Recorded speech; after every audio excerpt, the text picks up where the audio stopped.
Selamat berjumpa kembali dalam pembelajaran kimia dengan materi ikatan logam dan sifat senyawa bersama saya, Bae Duriah. Sebelum belajar, jangan lupa untuk berdoa agar ilmu yang kita dapatkan mendapat keberkahan. Berikut disampaikan kompetensi dasar yang harus dicapai, tujuan pembelajaran, dan paling penting adalah manfaat pembelajaran. Pembelajaran kali ini sangat penting bagi siswa SMK Teknologi dan Rekayasa, yaitu sebagai pendukung dalam mempelajari sifat bahan dalam material teknik. Sebelum masuk ke pokok bahasan, saya ingatkan kembali tentang unsur. Masih ingatkah kalian tentang unsur? Ya, unsur adalah zat tunggal yang berdiri sendiri. Sebagian besar unsur di alam adalah logam. Ini adalah contoh-contoh unsur logam: krom, seng, magnesium, dan lain-lain. Ini adalah contoh-contoh unsur logam yang telah dibentuk menjadi alat atau bahan yang dapat dipergunakan sehari-hari. Pernahkah kalian berpikir kenapa logam begitu kuat? Padahal logam itu adalah unsur yang berdiri sendiri. Logikanya, kalau berdiri sendiri seharusnya melebur jika dipegang. Seperti yang tampak pada analogi unsur logam berikut. Kita permisalkan jika logam berdiri sendiri, maka jika dipegang dengan erat akan melebur seperti pasir ini. Tapi sebaliknya ternyata logam sangatlah kuat dan sangat susah untuk dipisahkan. Untuk lebih jelasnya mengapa logam sangat kuat, simaklah video berikut ini. Atom-atom logam dan non-logam membentuk molekul melalui ikatan ion, sedangkan atom-atom non-logam dan non-logam membentuk ikatan kovalen. Lalu, ikatan apa yang terjadi jika atom logam dan atom logam lainnya berikatan? Nah, atom logam dengan atom logam lainnya membentuk kristal logam.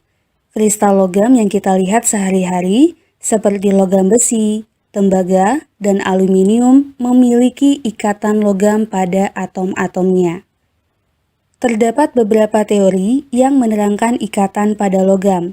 Di antaranya adalah teori lautan elektron. Teori ikatan logam pertama kali dikembangkan oleh Drude dan kemudian diuraikan oleh Lorentz sehingga dikenal dengan teori elektron bebas atau teori lautan elektron dari Drude-Lorentz. Selanjutnya kita tentunya masih ingat bahwa unsur-unsur logam cenderung melepas elektron untuk mencapai kestabilan sehingga menghasilkan kation-kation logam. Nah, kation-kation logam dan elektron akan membentuk kisi kristal. Menurut teori lautan elektron, kristal logam tersusun atas kation-kation logam yang tidak bergerak dan dikelilingi oleh lautan elektron valensi yang bergerak bebas dalam kisi kristal. Nah, ikatan yang terjadi antara kation-kation logam dan elektron inilah yang disebut dengan ikatan logam. Berikutnya, ikatan logam menghasilkan sifat-sifat khas pada kristalnya. Sifat-sifat logam. Sifat logam yang pertama adalah mengkilap. Jika cahaya tampak jatuh pada permukaan logam, sebagian elektron valensi logam akan tereksitasi. Ketika elektron yang tereksitasi itu kembali ke keadaan dasar, akan disertai pembebasan energi dalam bentuk cahaya atau kilap. Peristiwa inilah yang menimbulkan sifat mengkilap pada permukaan logam. Yang kedua, penghantar listrik yang baik. Daya hantar listrik pada logam disebabkan adanya elektron valensi yang bergerak bebas dalam kristal logam. Jika listrik mengalir melalui logam, elektron-elektron valensi logam akan membawa muatan listrik ke seluruh logam dan bergerak menuju potensial yang lebih rendah, sehingga terjadi aliran listrik dalam logam. Sifat yang ketiga adalah penghantar panas yang baik.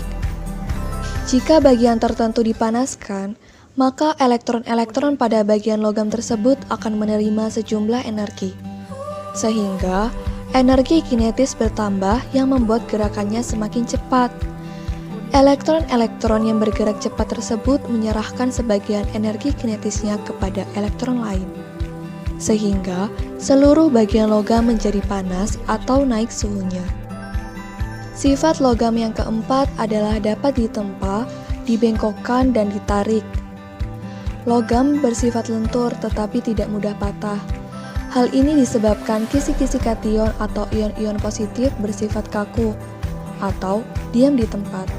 Sedangkan elektron valensi logam bergerak bebas.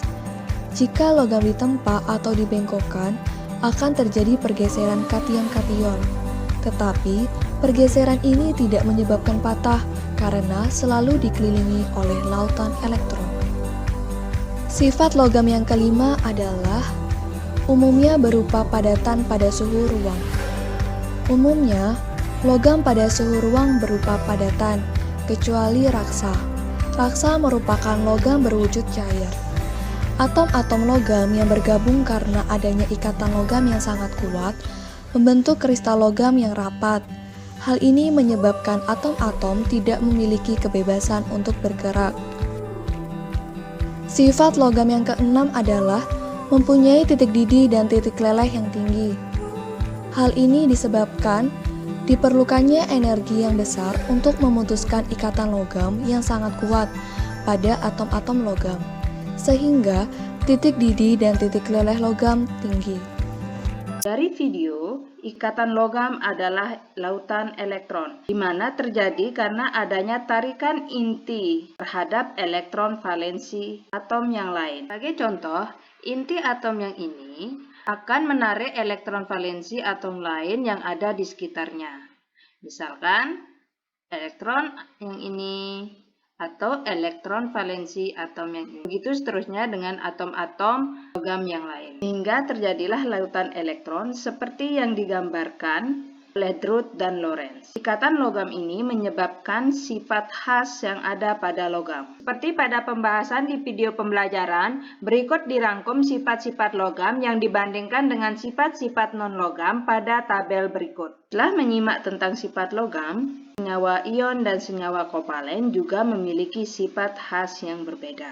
Kalian dapat melihat video percobaan membedakan senyawa ion dan senyawa kovalen pada link berikut. Berikut ini disajikan tabel perbandingan sifat senyawa ion dan senyawa kovalen. Untuk lebih jelasnya, bisa disimak melalui video di link berikut. Untuk menggolongkan suatu benda masuk dalam senyawa ion atau senyawa kovalen atau unsur logam, kalian dapat membandingkan sifat-sifat benda tersebut dengan sifat senyawa ion, senyawa kovalen, dan unsur logam. Demikian materi tentang ikatan logam dan sifat senyawa. Semoga bermanfaat dan tetap semangat belajar serta jaga kesehatan. Jangan lupa berdoa setelah melakukan pembelajaran.